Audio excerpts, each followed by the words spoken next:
Hi and welcome back. Today we're going to be discussing what is a typical commission fee structure look like for a listing agent, as well as length of time for a contract for you to be in professional relationship with your listing agent. So first things first, what is a customary commission fee structure for selling your home? Let's start by saying in the market that I'm in here in Cincinnati, the seller will pay all of the commissions to the realtors that are involved in the transaction. So they pay not only the listing side, but they also pay the buyer side transaction for the commission for the realtor. So for us, it is customary here in Cincinnati to be at about 6% of the sale price of the property. That's 3% to the listing side and 3% to the buyer side. However, with that being said, I think it's important to also state that every realtor that you've ever met is self-employed. Basically, they're a contract employee. They get a 1099. They do not get a W-2 at the end of the year. And so therefore, they have some flexibility as far as what that commission looks like. So you might find yourself an agent that will work for the 3%. Some might work for a little bit less. It just depends on how you negotiate with them as far as what that commission fee might end up looking like.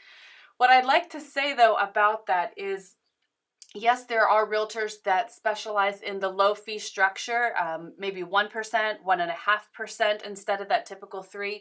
But what I can also tell you is if you are paying a discount to your realtor, more often than not, you are also getting a discount in their services as well. If you are paying 1 to 1.5%, maybe 2%, there may be some things that you expect them to do because that's typical of a listing agent that they are unwilling to do simply because they're taking a discount.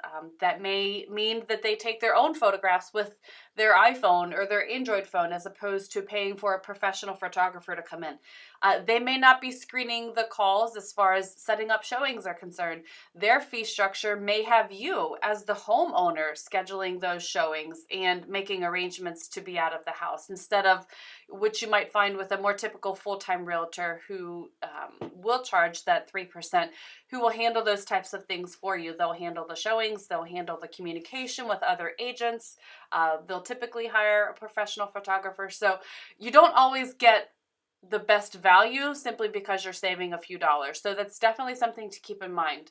How long is the contract? My customary contract that I sign with a listing or with a seller is 6 months. Again, we are all 1099 employees, which means that we have some flexibility over what we do.